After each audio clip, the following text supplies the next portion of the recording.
Hello बच्चों, welcome to my YouTube channel जो जैसे स्टडी। तो आज की हमारी एक्सरसाइज रहने वाली है 4.1। हम आपको एक बात इम्पोर्टेंट बात है वो आपको बता देते हैं।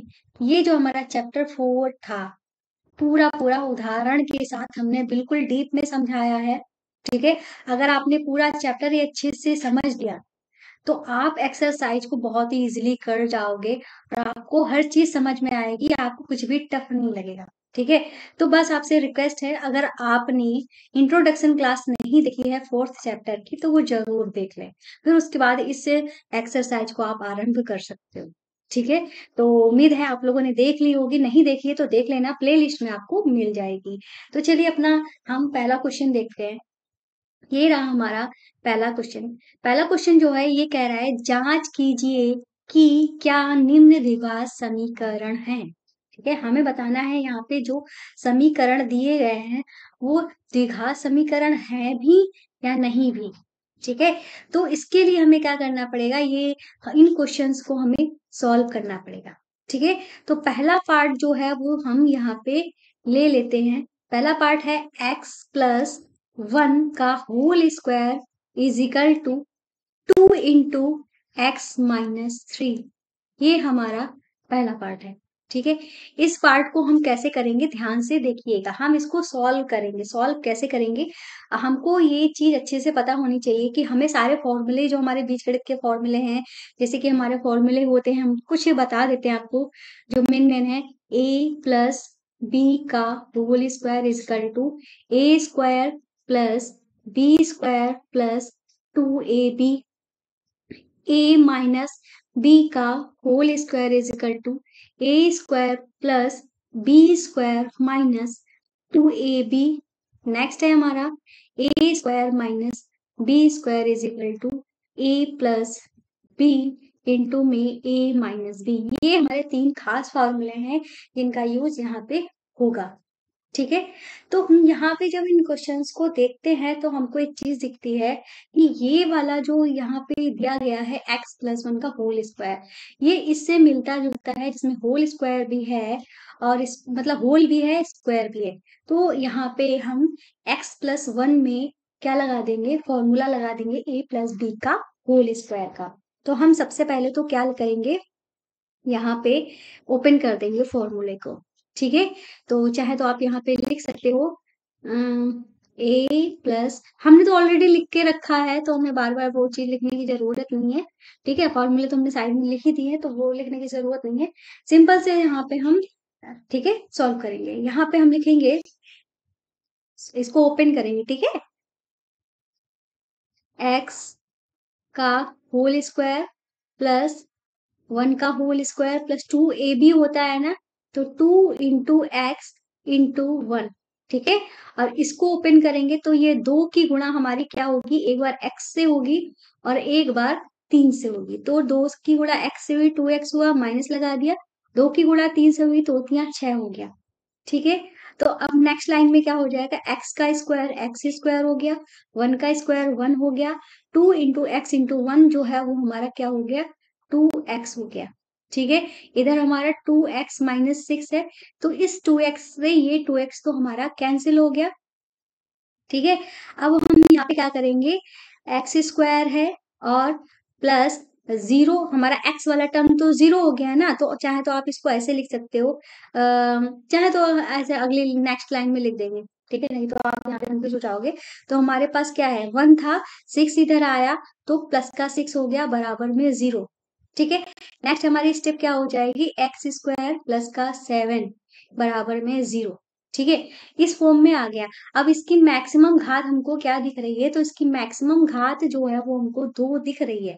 ठीक है, तो हम कह सकते हैं यह द्विघात समीकरण है, या आप इसको ऐसा भी कह सकते हो कि x² है। ठीक है, बस हमारी मैक्सिमम घात 2 होनी चाहिए, जो कि हमारी 2 यहाँ पे है। ठीक है, अब हम यहाँ पे x का टर्म अगर आपको लिखना है तो ऐसे लिख सकते हो, 0 × x, मतलब 0 के x से गुणा तो 0 हुआ, मतलब इसकी वैल्यू नहीं है कोई भी। लेकिन अगर आपको लिखना है तो इस तरीके से आप यहाँ पे लिख सकते हो, बराबर में 0। तो हम यहाँ पे लिख सकते हैं कि तुलना ax² B x plus c बराबर 0 से करने पर पाया कि यह एक द्विघात समीकरण है। ठीक है, चाहे तो इस तरीके से कर लेना, चाहे तो हम अभी आपको दूसरा तरीका बताएंगे उससे कर लेना। तो इस तरीके से हमारा दूसरा पहला पार्ट जो है वो कंप्लीट हो गया है।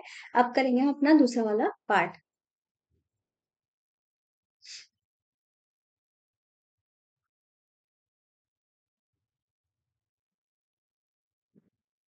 हवा में ये तेज फेंकने से भी होता है। ऑलरेडी बिना हवा के तेज फेंकने से नहीं होता। ये है इसकी खासियत। चुप रहो।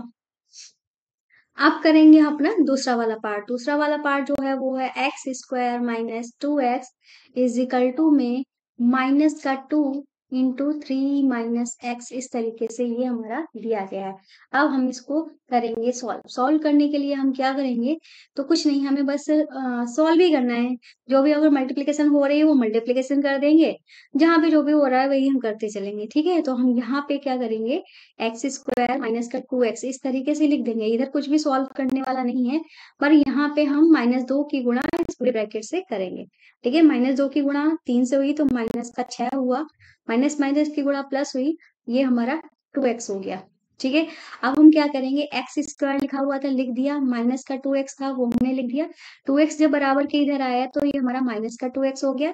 6 जब ये बराबर के इधर आया तो ये प्लस का 6 हो गया, बराबर में हमने 0 कर दिया। अब हमने एक्स स्क्वायर लिख दिया, 2x माइनस का, दोनों ही हमारे माइनस के 2x है, तो जब माइनस माइनस में होते हैं तो वो हमारे जुड़ जाते हैं, तो जुड़ के हमारे क्या हो गया, माइनस का 4x हो गया प्लस का 6 बराबर 0। ठीक है, तो हम यहाँ पे लिख देंगे कि तुलना a x square plus b x plus c बराबर 0 से करने पर पाया कि यह एक द्विघात समीकरण है। ठीक है, इस तरीके से ये भी हमारा कैसा हो गया है, द्विघात समीकरण हो गया है। तो दो पार्ट हमारे इस क्वेश्चन के कंप्लीट हुए। अब हम करेंगे अपना थर्ड वाला पार्ट। ठीक है, तो थर्ड वाला पार्ट हम देख लेते हैं। ये रहा हमारा थर्ड वाला पार्ट। ठीक है, इसको भी हम उतार लेते हैं। यहाँ पे हम उतार लेंगे इस थर्ड वाले पार्ट को। ठीक है, तो थर्ड वाला पार्ट हमारा क्या है, ये है x-2 और फिर है x+1, फिर इज इक्वल टू में है हमारा x-1, फिर x+3। ठीक है, इस तरीके से ये हमारा दिया गया है। अब हमें इसको चेक करना है कि हमारा द्विघात समीकरण है कि नहीं। तो हम क्या करेंगे, यहाँ पे दो ब्रैकेट दिए गए हैं और दोनों ब्रैकेट में दो दो टर्म्स हैं, तो हम क्या करेंगे, x की गुणा एक बार इससे और एक बार इससे, ऐसे ही -2 की गुणा एक बार इससे और एक बार इससे, इस तरीके से हम करते हैं। ठीक है, इसमें भी सेम यही प्रोसेस होगा। तो हम यहाँ पे करते हुए चलते हैं। तो हमारा x की गुणा x से हुई तो हमारा हो गया एक्स स्क्वायर, फिर हमारी x की गुणा 1 से हुई तो ये हमारा हो गया x, फिर -2 की गुणा x से हुई तो ये हो गया माइनस का 2x, -2 की गुणा 1 से हुई तो ये हो गया माइनस का 2। ठीक है, इतना हो गया। अब इसको हम इधर करते हैं तो ये हो जाएगा x की गुणा x से हुई तो ये हमारा हो गया एक्स स्क्वायर, फिर x की गुणा 3 से हुई तो ये हो गया हमारा 3x, फिर -1 की गुणा x से हुई माइनस का x हुआ, -1 की गुणा 3 से हुई तो ये हमारा माइनस का 3 हो गया। ठीक है, अब हम क्या करेंगे, सारी टर्म्स जो है बराबर के इस साइड ले आएंगे। तो एक्स पहले तो इधर जो लिखा हुआ था उनको लिख लेंगे, और ये वाला हम देख लीजिए, एक चीज देख लीजिए यहाँ पे, एक्स स्क्वायर से ये एक्स स्क्वायर मेरा कट गया। ठीक है, एक्स था और 3x जब इधर आया है तो ये माइनस का हो गया, माइनस को 2x इधर लिखा हुआ था वो हमने लिख दिया, और माइनस का x जब इधर आया तो ये प्लस का x हो गया, माइनस का 2 ऑलरेडी इधर था ठीक है, और माइनस का 3 जब इधर आया तो ये हमारा प्लस का 3 हो गया, बराबर में हमने 0 लिख दिया। ठीक है, नेक्स्ट स्टेप में क्या हो जाएगा, ये प्लस का x, ये प्लस का x, ठीक है, 2x हो गए। तो ये 2x जो है वो किससे कट गए, इस 2x से कट गए। तो हमारा क्या बचा, माइनस का 3x बचा, और ये इनको सॉल्व किया तो हमारा प्लस का 1 आ गया। ठीक है, बराबर में 0। अब यहाँ पे कहीं पे भी हमारी एक्स स्क्वायर वाली टर्म है ही नहीं। ठीक है, एक्स स्क्वायर वाली टर्म है नहीं, या कह लो कि यहाँ पे ए जो है वो कितना है, 0 है, जो कि हमारा नहीं होना चाहिए। हमारा हर बार बोला जाता है, अगर हमारी इस तरीके से समीकरण दी जाती है, a x square plus b x plus c बराबर 0, इस तरीके से दिया जाता है, तो साफ साफ दिया जाता है कि ए की वैल्यू जो है वो 0 के बराबर नहीं होनी चाहिए। और यहाँ पे ए की वैल्यू जो है अगर हम रखते हैं तो वो 0 ही आएगी। तो हम यहाँ पे कह सकते हैं -3x+1 की बराबर 0 की तुलना a x square plus b x plus c बराबर 0 से करने पर हमने पाया कि यह एक द्विघात समीकरण नहीं है। ठीक है, तो ये हमारा क्या है, एक द्विघात समीकरण नहीं है। तो इस तरीके से थर्ड वाला पार्ट भी हमारा कंप्लीट हो गया। अब हम करेंगे फोर्थ वाला पार्ट।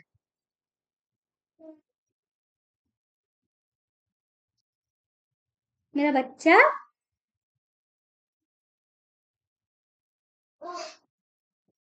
तो ये रहा हमारा फोर्थ वाला पार्ट। फोर्थ वाला पार्ट जो है वो हमने यहाँ पे नोट डाउन कर लिया है। इसमें हमें क्या करना है, एक्स की गुणा जो है वो हमें किससे करनी है, 2x से करनी है। जो हम एक्स की गुणा 2x से करते हैं तो हमारा क्या हो जाएगा, ये हमारा हो जाएगा 2x² हो जाएगा।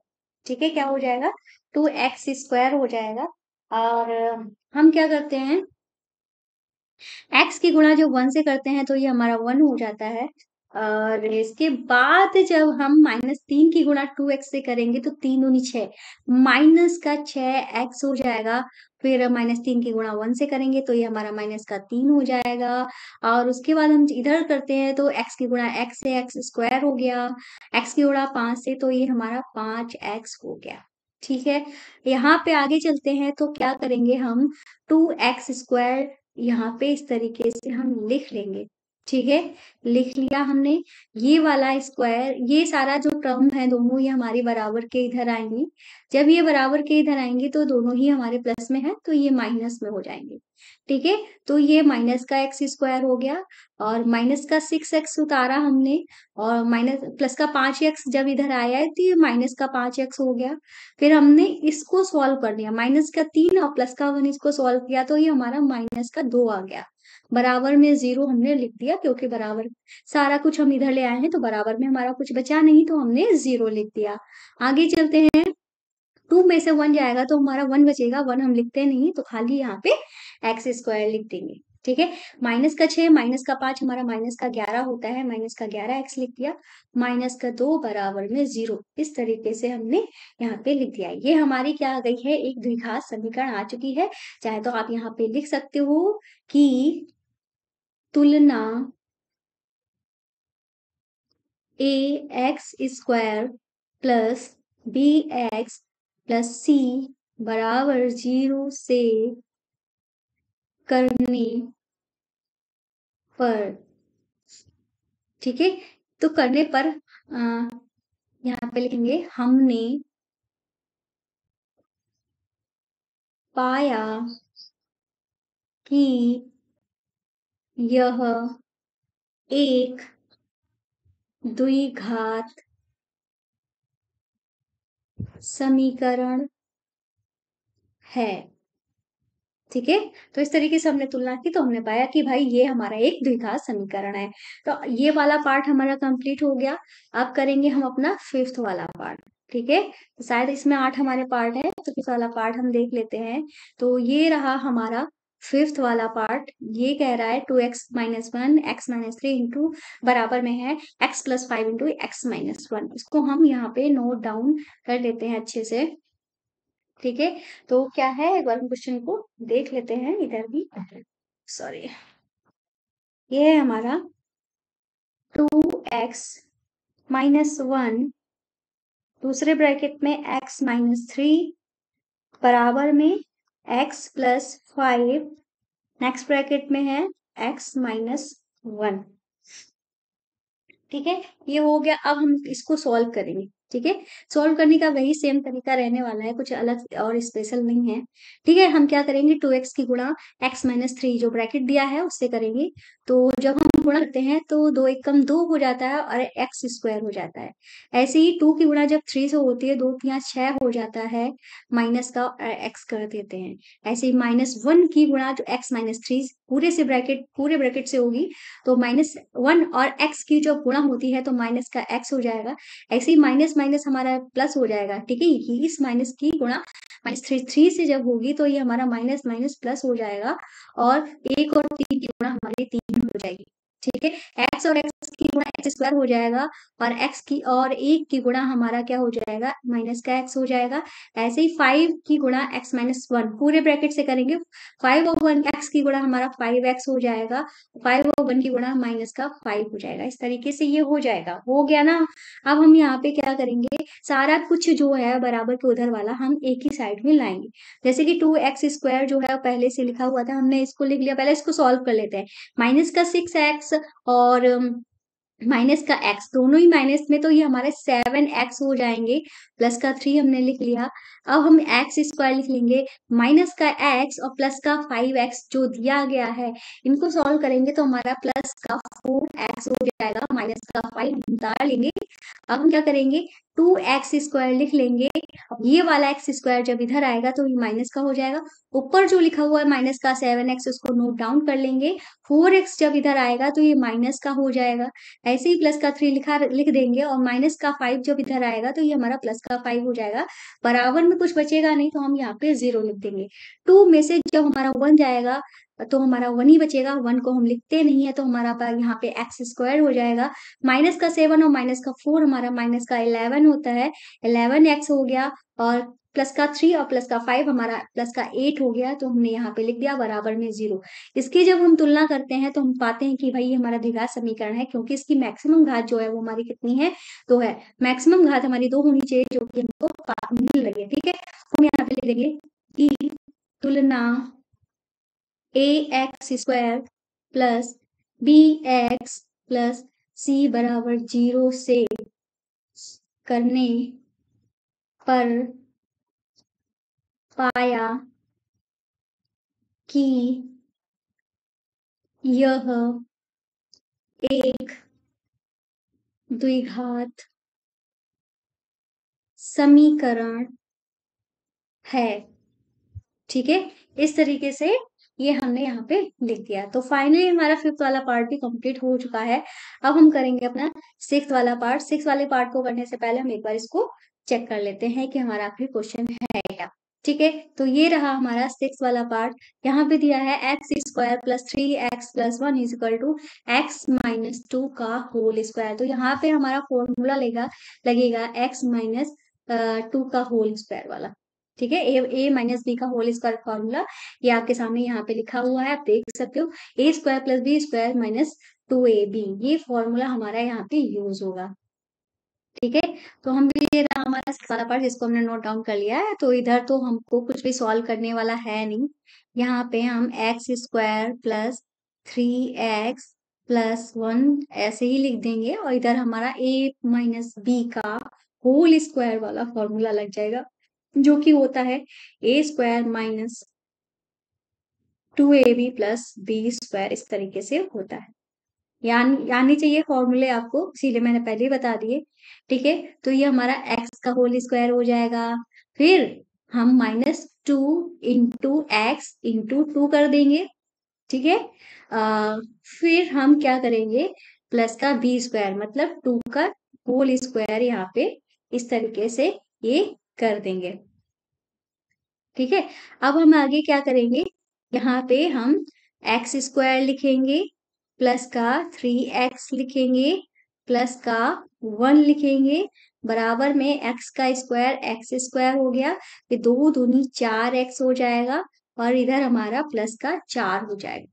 ठीक है, अगर आप परमिशन दो तो मैं थोड़ा सा इसको कर लेती हूँ, इसके निब को। ठीक है, अब हम क्या करेंगे, ध्यान दीजिएगा इस बात पे कि जितने भी एक्स स्क्वायर वाले हैं वो हमारा इधर भी है, एक एक एक एक्स स्क्वायर, इधर भी है एक एक्स स्क्वायर, तो आपस में ही कट हो गए। अब हम क्या करेंगे भाई, 3x पहले से इधर था, माइनस का 4x जब इधर आएगा तो ये प्लस का 4x हो जाएगा, प्लस का 1 ऑलरेडी इधर है, और प्लस का 4 जब इधर आ जाएगा माइनस का 4 हो जाएगा, बराबर में 0। जब इसको हम सॉल्व करेंगे ना तो ये हमारा 7x हो जाएगा, और +1 -4 जब करेंगे तो ये हमारा -3 हो जाएगा, बराबर में 0। ठीक है, यहाँ पे एक्स स्क्वायर वाला कोई भी टर्म नहीं है, तो ये हमारा द्विघात समीकरण है ही नहीं।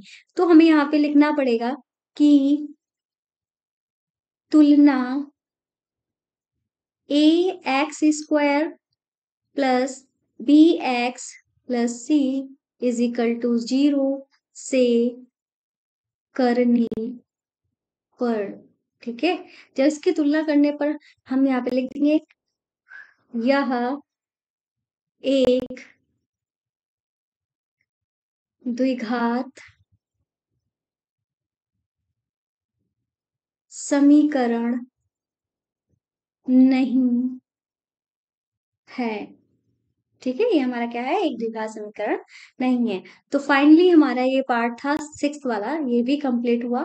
अब हम करेंगे अपना 7th वाला पार्ट। तो 7th वाला पार्ट को एक बार हम चेक कर लेते हैं कि आखिर हमारा क्वेश्चन है क्या। तो 7th वाला पार्ट ये है, x+2 का whole cube is equal to 2x into x square -1। ठीक है, तो यहाँ पे हम इस क्वेश्चन को यहाँ पे नोट डाउन कर लेते हैं एक बार। ठीक है, तो ये हमारा क्या है, x+2 का होल क्यूब, ठीक है, इज इक्वल टू में 2x इंटू एक्स स्क्वायर -1। ठीक है, ये है हमारा क्वेश्चन। तो यहाँ पे हमको एक फॉर्मूला याद होना चाहिए, a+b का होल क्यूब। ठीक है, अच्छा फॉर्मूला है, इंपॉर्टेंट फॉर्मूला है, तो ध्यान रखिएगा। हम यहाँ पे लिख देते हैं a+b का होल क्यूब। मेरे इसका फॉर्मूला होता है a³ plus b³ plus 3ab into a+b, ये होता है हमारा फॉर्मूला। इस फॉर्मूले को याद रखिएगा। ठीक है, यही फॉर्मूला हमारा यहाँ पे लगेगा। तो यहाँ पे कुछ रफ हो गया है, एक बार चेक कर लेते हैं आखिर रफ क्या हुआ है। ठीक है, हमारा क्वेश्चन में क्या था, था x² -1, 2x इंटू x² -1, तो यहाँ पे x² था वो रफ हो गया है, x² -1। ठीक है, अब हम करेंगे इसको, तो हम यहाँ पे फॉर्मूले को ओपन कर देंगे। ठीक है, तो x का क्यूब हो जाएगा हमारा, ठीक है, प्लस हमारा b का क्यूब होता है, मतलब 2 का क्यूब हो जाएगा। ठीक है, फिर हमारा होता है 3ab, मतलब 3 into x into 2 into a+b, तो मतलब x+2। ठीक है, बराबर में 2x की गुणा जब x² से होगी तो ये हमारा 2x³ हो जाएगा, माइनस लगा देंगे, इंटू में 2x हो जाएगा। ठीक है, ओपन करेंगे इसको हम, तो x का क्यूब हमारा x³ हुआ, प्लस करेंगे 2 का क्यूब हमारा 8 हुआ, और 2 तिया 6, यहाँ पे गुणा करेंगे तो 2 तिया 6x, और x+2 हमारा हो जाएगा, और बराबर में ये हमारा 2x³ माइनस का 2x है, यहाँ पे चलेंगे तो x³ लिखेंगे, ठीक है, प्लस का 8 लिखेंगे। अब 6x की गुणा इस पूरे ब्रैकेट से करेंगे, जब 6x की गुणा x से हुई तो हमारा 6x² हो गया, 6x की गुणा 2 से हुई तो 6 दूनी 12x हो गया, बराबर में 2x³ माइनस का 2x कर दिया। ठीक है, बस बराबर वाली उधर के बराबर वाली सारी चीजें हम बराबर के इधर ले आएंगे, तो ये हमारा हो जाएगा x³ प्लस का 8 प्लस का 6x² और जब इधर हमारा, चलो हम उसको पहले ही नोट डाउन कर लेते हैं, 12x लिख लिया। ये जब 2x³ इधर आया तो ये माइनस का हो गया 2x³, और 2x जब इधर आया तो ये प्लस का 2x हो गया, और बराबर में कुछ नहीं बचा तो हमने इसको यहाँ पे 0 लिख दिया।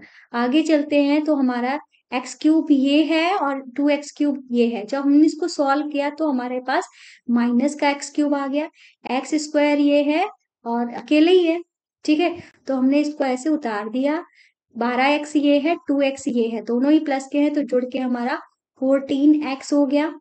ये प्लस का 8 है, अकेले ही है, तो इसको लिख दो, बराबर में कुछ नहीं। तो हमने यहाँ पे देखा, यहाँ की मैक्सिमम घात जो है वो कितनी है, 3 है। हमें तो मैक्सिमम घात 2 चाहिए ना द्विघात समीकरण के लिए, तो हम यहाँ पे लिख देंगे। तो इसका मतलब ये हुआ कि हमारा त्रिघात समीकरण है, द्विघात समीकरण नहीं है। तो हम यहाँ पे लिख देंगे तुलना ax² plus bx plus c is equal to 0 से, ठीक है। तो हम यहाँ पे लिख देंगे, अतः यह एक द्विघात समीकरण नहीं है, ठीक है। इस तरीके से लिख देंगे। तो ये हो गया हमारा 7th वाला पार्ट, ठीक है। फर्स्ट क्वेश्चन का लास्ट वाला पार्ट बचा है जो कि है हमारा 8, इसको भी देख लेते हैं। तो ये रहा हमारा 8वां part, x³ minus 4² 4x² minus x plus 1 into में x माइनस 2 का होल क्यूब, इस तरीके से दिया गया है, ठीक है। तो इस पार्ट को हम यहाँ पे नोट डाउन कर लेते हैं, इस क्वेश्चन का लास्ट पार्ट है। और आपसे मेरी एक हम्बल रिक्वेस्ट है कि अभी अभी तक आपने हमारे चैनल को सब्सक्राइब नहीं किया है, प्लीज हमारे चैनल को सब्सक्राइब करें और वीडियो को लाइक किया कर दिया करें। आप लोग भूल जाते हो, वीडियोस देख लेते हो, क्लासेस देख लेते हो, पर चैनल को सब्सक्राइब करना भूल जाते हो। कुछ बच्चे जो है जिन्होंने कर लिया है और जो जिन्होंने नहीं किया है वो कर लेते हैं, पर ध्यान रखा करिए कि ऐसी गलती ना होने पाए, क्योंकि पढ़ाने में वाकई में बहुत ज्यादा मेहनत लगती है, पर आप लोग भूल जाते हो यार। कोई बात नहीं है, पर कर लिया करो। तो हमारा क्वेश्चन है x³ minus 4x² minus x plus 1 is equal to में x माइनस 2 का होल क्यूब, ठीक है। आपको एक बात बता दें कि लगातार बोलना आसान नहीं होता है। 1-1.5 घंटे की हमारी क्लास होती है, 1 घंटे से तो ऊपर की ही होती है। पर लगातार बोलना, फिर उसके बाद एडिटिंग करना आसान काम नहीं होता। ठीक है, तो करते हैं क्वेश्चन को।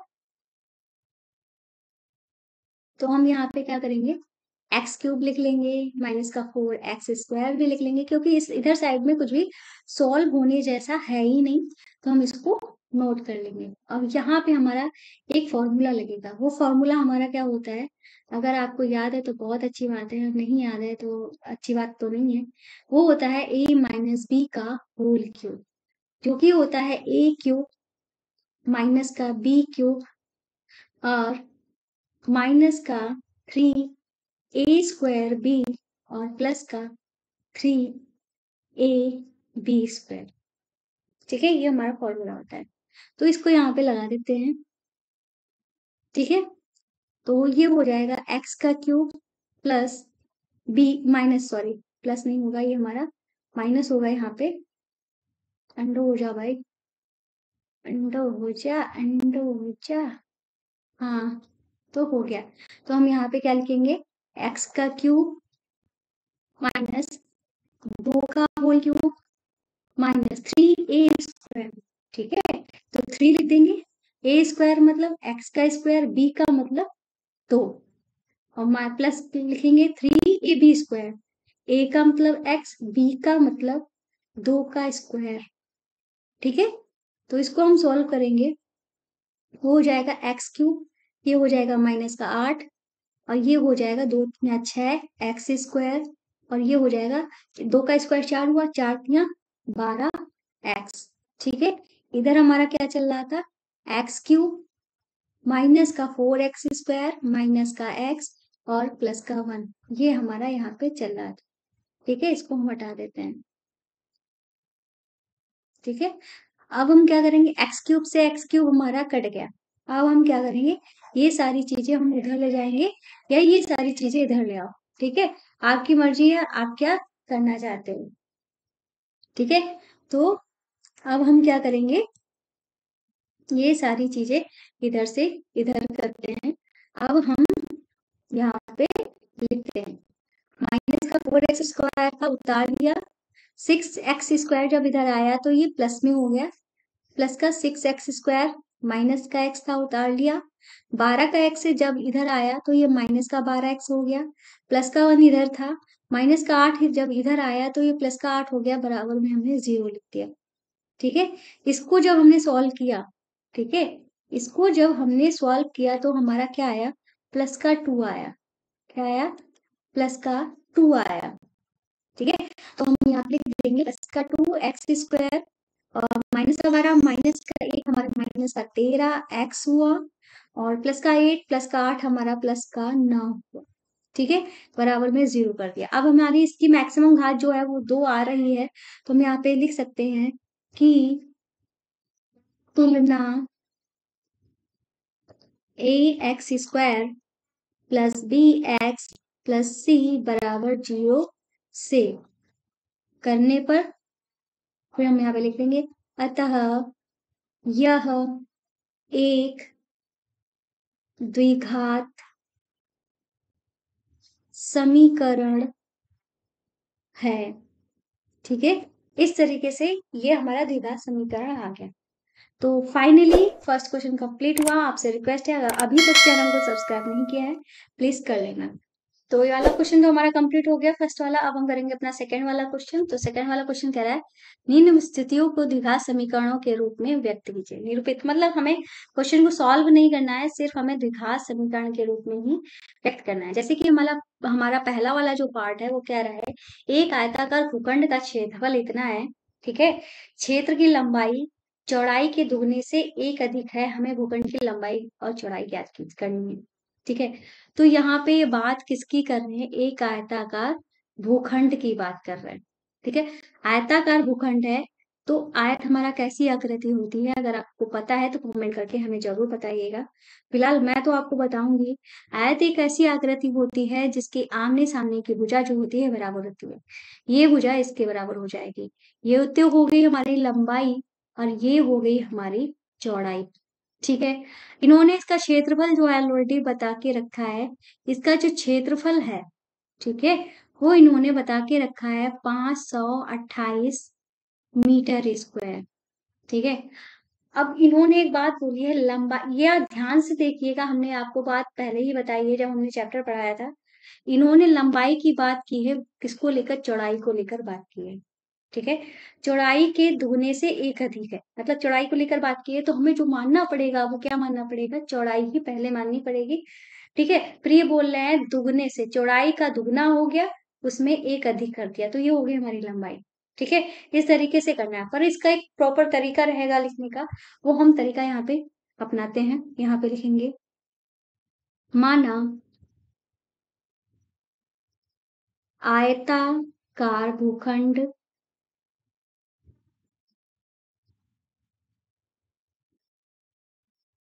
की चौड़ाई बराबर क्या हो जाएगी, x।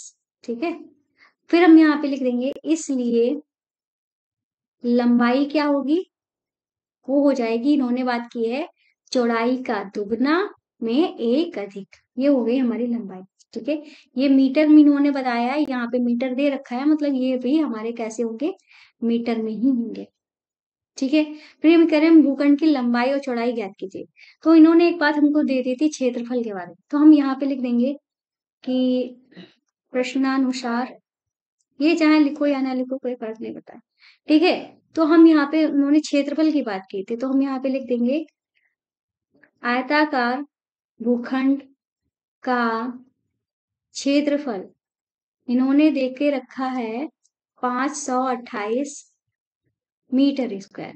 पर अगर हम फॉर्मूले से ही इसको करते हैं तो ये हमारा क्या हो जाएगा, हमारा क्षेत्रफल होता है एल बी होता है। ठीक है, L/B, तो ये हमारा क्या हो जाएगा, लंबाई है हमारी कितनी, 2x + 1, और चौड़ाई जो है वो हमारी x है। ये बराबर है किसके? 528 के। ठीक है, अब इसको हम सॉल्व करेंगे। तो x की गुणा जो है 2x+1, ठीक है, तो इस x की गुणा जो है पूरे ब्रैकेट से होगी। ठीक है, तो x की गुणा 2x से हुई तो ये हमारा हो गया 2x²। x की गुणा जो 1 से हुई तो हमारा हो गया x। ठीक है, और 528 को जब बराबर के इधर ले आए तो माइनस में हो गया, बराबर में 0। ठीक है, तो ये जो हमारा आ गया है, ये आ गया है 2x² + x माइनस का 528। ठीक है, अगर इसकी मैक्सिमम घात की बात करते हैं कितनी है? 2 है, तो मतलब ये हमारा एक द्विघात समीकरण है ही। ठीक है, तो इन्होंने समीकरण की ही बात की थी, तो हम यहाँ पे लिख देंगे अतः यह समीकरण भूखंड की लंबाई व चौड़ाई को संतुष्ट करता है। ठीक है, संतुष्ट करता है। ठीक है, इस तरीके से हम लिखते हैं। ठीक है, तो ये हो गया हमारा फर्स्ट वाला पार्ट सॉल्व। ठीक है, इस तरीके से फर्स्ट वाला पार्ट तो हमारा सॉल्व हो गया। अब हम करेंगे अपना सेकेंड वाला पार्ट। आपको एक और बात बता देते हैं, अगर आपको ये जैसे कि हम हैंड रिटन नोट्स ही तैयार हो रहे हैं, हमारे पीडीएफ फॉर्म में होंगे। ठीक है, अगर आपको ये हमारे हैंड रिटन नोट्स चाहिए, अभी तो मैंने डाले नहीं, सच बताऊं तो जल्दी मैं डाल दूंगी। ठीक है, 4 चैप्टर कंप्लीट हो जाने दो, मैं डाल दूंगी। ठीक है, और ये हैंड रिटन नोट्स आपको मिलेंगे कहाँ? तो हम यहाँ पे स्क्रीन शॉट लगा देंगे। ठीक है, देख लेना, हमारे ऐप का नाम है जूजस स्टडी या एनसीईआरटी बुक्स एंड सोल्यूशन, कुछ भी डाल देना आ जाएगा। लोगो देख लेना बस, उसको डाउनलोड कर लेना, वहां पे आपको मिल जाएंगे, फ्री में बुक्स में मिल जाएंगी सारी नई बुक्स। ठीक है, तो क्वेश्चन नंबर 2 जो है वो हमसे कह रहा है, दो क्रमागत धनात्मक पूर्णांकों का गुणनफल जो है 306 है, हमें पूर्णांक ज्ञात कीजिए। दो क्रमागत धनात्मक पूर्णांक, क्रमागत का मतलब क्या होता है भाई? क्रमागत का मतलब होता है जैसे कि एक है, एक के जस्ट बाद क्या आएगा? दो, दो का के बाद जस्ट बाद क्या आएगा? तीन, तीन के बाद क्या आएगा? जस्ट चार। तो ये सारी संख्याएं जो है क्रमागत, इन्होंने दो क्रमागत की बात की है, तो दो क्रमागत कोई भी हो सकती है। ठीक है, जैसे कि अगर ये दो है, दो में अगर हम एक जोड़ देंगे तो भी तो तीन आएगा। अगर ये तीन है, तीन में अगर हम एक जोड़ देंगे तभी तो ये चार आएगा। क्रमागत का मतलब होता है कि उसमें एक जोड़ देंगे। ठीक है, तो हम पहले वाली संख्या मान लेंगे तो अगली वाली संख्या तो हमें खुद ब खुद पता चल जाएगी। तो हम यहाँ पे मान लेंगे, माना पहली संख्या। ठीक है, तो माना पहली संख्या x है। ठीक है, तो हम यहाँ पे लिख देंगे, इसलिए क्रमागत दूसरी संख्या वो हमारी क्या हो जाएगी? अगली हो जाएगी ना जस्ट, तो x+1 कर देंगे। अब इन्होंने कहा है दोनों का गुणनफल जो है 306 है, तो हम यहाँ पे लिख देंगे प्रश्नानुसार। ठीक है, यहाँ पे है प्रश्नानुसार। ठीक है, प्र लिख देंगे तो आपको समझोगे प्रश्न है। ठीक है, तो यहाँ पे पूरा लिख दे रहे हैं प्रश्नानुसार। क्या हो जाएगा? दोनों को गुणनफल की बात की है, x×x+1 की बात की है, दोनों का गुणनफल कितना है? 306। गुणा कर देंगे, x की गुणा पूरे ब्रैकेट से होगी, x की गुणा x से x² हो गया, x की गुणा 1 से x हो गया, बराबर में 306। ठीक है, अब हम क्या करेंगे? 306 को इधर ले आएंगे, तो 306 जब इधर आएगा तो ये हमारा माइनस में हो जाएगा, बराबर में 0। इसकी मैक्सिमम घात 2 होनी चाहिए, जो कि हमारी है। ठीक है, तो इस तरीके से ही हम यहाँ पे लिख देंगे, अतः यह समीकरण दो क्रमागत धनात्मक या पॉजिटिव पूर्णांकों को संतुष्ट करता है। ठीक है, संतुष्ट करता है। ठीक है, इस तरीके से आंसर को लिख देंगे। ठीक है, सेकेंड वाला पार्ट भी हमारा कंप्लीट हो गया है। अब हम करेंगे अपना इस थर्ड वाले पार्ट को ध्यान से देखते हैं। ये कह रहे हैं रोहन की माँ जो है उससे 26 वर्ष बड़ी है, उसकी आयु वर्षों में, ठीक है, वर्षों में ही होगी, का गुणनफल अब से 3 वर्ष पश्चात 360 हो जाएगा। रोहन की वर्तमान आयु ज्ञात कीजिए। ठीक है, तो यहाँ पे जो बात कर रहे हैं वो रोहन के माँ की आयु की बात कर रहे हैं, पर किसको लेकर कर रहे हैं? तो वो ये जो कर रहे हैं वो रोहन को लेकर कर रहे हैं। किसको लेकर कर रहे हैं? रोहन को लेकर यहाँ ये बात कर रहे हैं। ठीक है, तो इस क्वेश्चन को हम करेंगे कैसे? तो यहाँ पे जो माना जाएगा वो क्या माना जाएगा? हम रोहन की आयु मानेंगे। ठीक है, ठीक है, सॉरी, रोहन के माँ की आयु हम मानेंगे। रोहन की आयु क्या पागलपन कर रही है?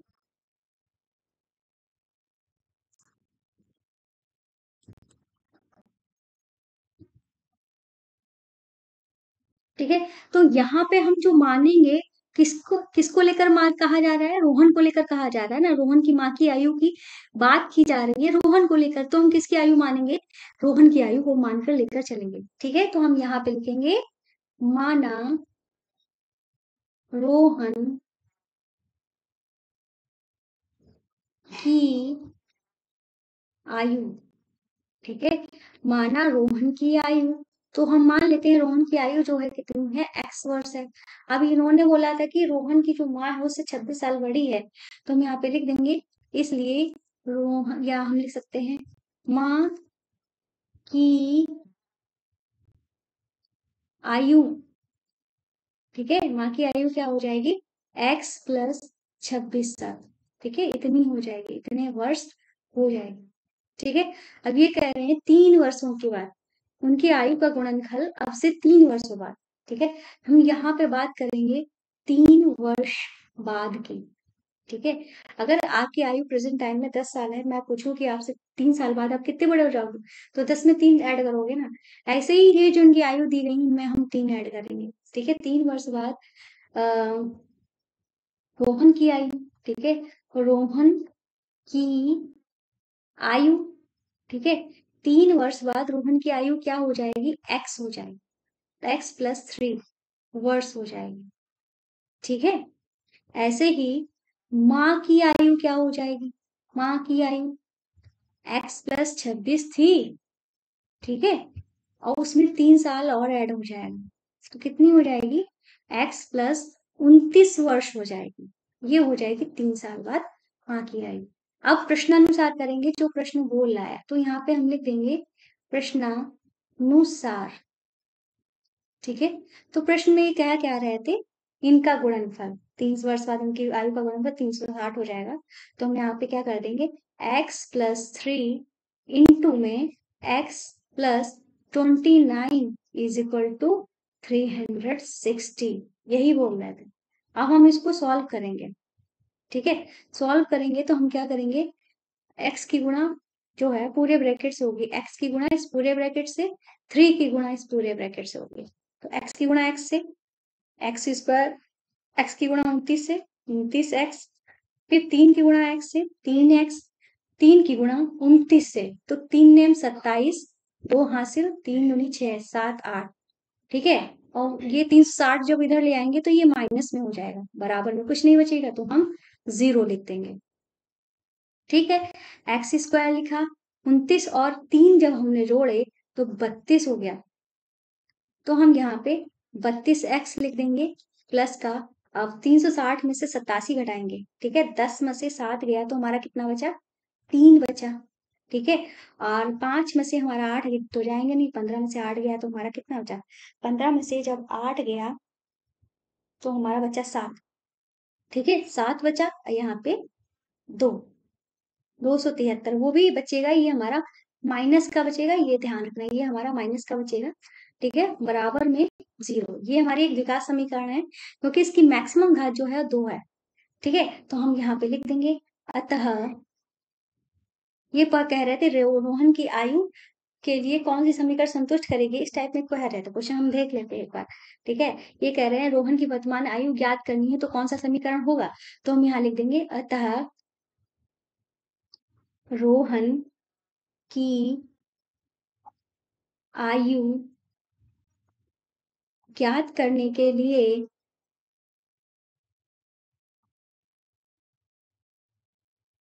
यह समीकरण संतुष्ट करेगा। यह समीकरण संतुष्ट करेगा। ठीक है, संतुष्ट करेगा। ठीक है, अगर आपको लग रहा है ये पेन बहुत ज्यादा मोटा चल रहा है तो इसको नेक्स्ट वीडियो में छोटा पतला कर दूंगी। ठीक है, ठीक है।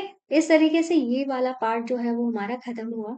ठीक है, और अब करते हैं अपना फोर्थ वाला पार्ट। ठीक है, फोर्थ वाला पार्ट जो है थोड़ा सा इम्पोर्टेंट है बाकी क्वेश्चन से, तो इसको ध्यान से करिएगा। ठीक, अब करते हैं अपना लास्ट वाला पार्ट। तो भाई लास्ट वाले पार्ट को करने से पहले मेरी आपसे फिर से हम्बल रिक्वेस्ट है कि अभी तक आपने हमारे चैनल को सब्सक्राइब नहीं किया है, प्लीज हमारे चैनल को सब्सक्राइब कर लीजिए।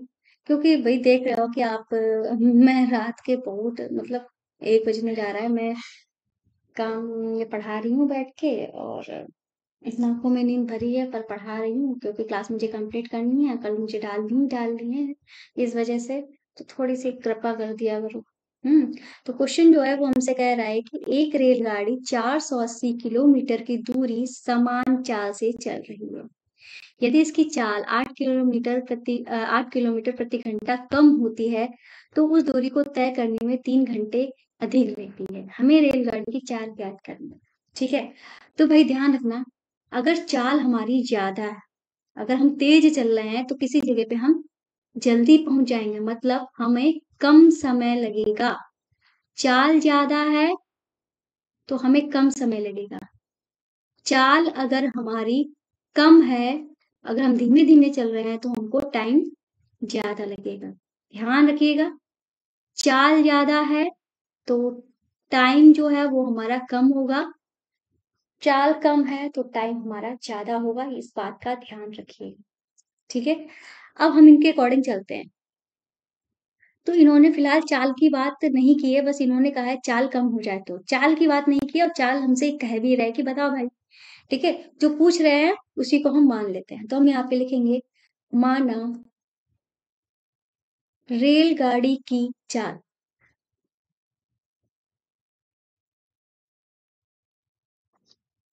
चाल बराबर x किलोमीटर प्रति घंटा। प्रति घंटा की बात यहाँ पे की है इसलिए हमने किलोमीटर प्रति घंटा ही माना है। ठीक है, फिर अगर चाल हमको पता चल गई है, फिर हम बात करते हैं अगर समय की। ठीक है, अब हम यहाँ पे कहें समय, तो समय हमारा क्या होता है, वो होता है दूरी बटेंगे चाल, ये होता है। तो दूरी तो इन्होंने हमको कितनी दे के रखी है, 480 किलोमीटर दे के रखी है, और चाल जो है वो हमारी कितनी है, x किलोमीटर प्रति घंटा है। ठीक है, तो यहाँ पे हमारा समय है तो घंटे में ही होगा। फिर उन्होंने कहा है कि चाल 8 किलोमीटर प्रति घंटा कम हो तो दूरी तय करने में 8 घंटे अधिक समय लेती है। मतलब जब हमारी चाल ज्यादा थी तो हम 3 घंटा पहले पहुंचे रहते हैं, मतलब जब हमने चाल कम कर दी तो टाइम लेट हो रहा है। मतलब ये सब कम ज्यादा के बीच का अंतर जो है वो हमारा कितने का निकल रहा है, 3 का निकल रहा है। तो हम यहाँ पे लिखेंगे चाल 8 किलोमीटर प्रति घंटा कम करने पर 3 घंटे का अंतर आता है। ठीक है, या 3 घंटे अधिक लगता है। ठीक है, कम करने पर समय 3 घंटा अधिक लगता है, या अंतर 3 घंटा है। ठीक है, अधिक होता लगता है। ठीक है, इस तरीके से लिखते हैं। तो हम यहाँ पे क्या करेंगे, तो हमने जब चाल कम कर दी तो हमारा नया वो क्या हुआ, नया समय क्या हुआ। ठीक है, तो हमारा जो नया समय है वो हो गया है, दूरी तो हमारी उतनी ही है, बस हम चाल घटा रहे हैं। कितना, 8 किलोमीटर, तो जो हमारी चाल थी उसमें से 8 घटा दिया, तो ये हमारा नया समय हो गया। ठीक है, अब अंतर ये जो बोल रहे थे 3 घंटे का हो रहा है, तो उसके लिए हम यहाँ पे लिख देंगे प्रश्नानुसार। ठीक है, प्रश्नानुसार क्या हो जाएगा, ये ये इसमें हमारा कितना समय लग रहा था, इसमें हमें कम समय लग रहा था, इसमें ज्यादा समय लग रहा था। तो ज्यादा समय में से हमें कम समय वाला घटाना पड़ेगा, ज्यादा में से ही तो कम घटाते हैं। तो ज्यादा क्या था, 480 अपॉन में x-8 में से हमें घटा देना होगा 480 बटे में x, और अंतर कितने का आ रहा था, 3 का आ रहा था। इस तरीके से ये हमने काम यहाँ पे कर दिया। इतना काम कर दिया, अब हमें इसको करना पड़ेगा सॉल्व। तो क्या करेंगे इसके लिए, तो भाई भाई कैंची गुणा से करते हैं। इसकी गुणा करेंगे, इसकी गुणा करेंगे, इसकी गुणा करेंगे। ठीक है, तो x और x माइनस 8 की गुणा करेंगे तो हो जाएगा x, चाहे तो हम यहाँ पे लिखे दे रहे हैं x इंटू एक्स माइनस 8, फिर हमें गुणा करनी है 480 की x से, फिर हमें माइनस लगा देना है, फिर 480 लिख देना है। ठीक है, और हमें गुणा करनी है किससे, x माइनस 8 से, बराबर में 3 था हमने कर दिया। अब हम क्या करेंगे, इसको हम उधर भेज देंगे। ठीक है, तो इसको हम उधर भेज देते हैं। तो ठीक है, तो क्या करेंगे, फिलहाल हम उतार लेते हैं 480 x माइनस गुणा कर देंगे तो ये हमारा 480 x हो जाएगा, और ये प्लस का हो जाएगा। 480 की हमारी 8 से गुणा होगी तो 0 लगा देते हैं। 8 64, 6 हासिल, 8 को 32, 32 और 6 हो जाएगा 38। ठीक है, अब हमने x इंटू एक्स माइनस 8 को उधर भेज दिया। ठीक है, तो ये हमारा हो गया 3x इंटू एक्स माइनस 8, इतना हो गया। अब हम यहाँ पे क्या करेंगे, यहाँ पे 140x, ये तो हमारा कट जाएगा। ठीक है, कट गया हमारा। तो अब हमारा क्या हो जाएगा, 3840 दिया हुआ था, और ये क्या करेंगे, 3x जब उधर जाएगा तो ये हमारा 3x स्क्वायर हो जाएगा। 3x की गुणा हमारी 8 से होगी, 3 अठे 24x हो जाएगा। ठीक है, अब क्या करेंगे, ये इसको हम इधर ले जाएंगे। ठीक है, तो ये हमारा हो जाएगा 3x स्क्वायर माइनस का 24x माइनस का 3840। ठीक है, इस तरीके से हो जाएगा, बराबर में हम कर देंगे 0। ठीक है, इस तरीके से ये हमारा द्विघात समीकरण आ गया। अब ये कह रहे थे कि क्या, क्वेश्चन में कह रहे थे, क्वेश्चन में कह रहे थे कि जो हमारा चाल है उसके लिए एक समीकरण दीजिए। तो हम यहाँ पे लिखेंगे, अतः यह समीकरण चाल को संतुष्ट करता है। ठीक है, इस तरीके से पूरी एक्सरसाइज जो है वो हमारी खत्म हो गई है। उम्मीद है क्लास जो है आपको पसंद आई होगी। क्लास पसंद आई है तो प्लीज हमारे चैनल को सब्सक्राइब करना, वीडियो को लाइक करना मत भूलिएगा। मिलते हैं नेक्स्ट वीडियो में नेक्स्ट एक्सरसाइज के साथ, तब तक के लिए बाय बाय। आज मैं वाकई में बहुत ज्यादा थक गई हूँ। उम्मीद है क्लास पसंद आई होगी तो प्लीज चैनल को सब्सक्राइब जरूर कर देना। Bye bye.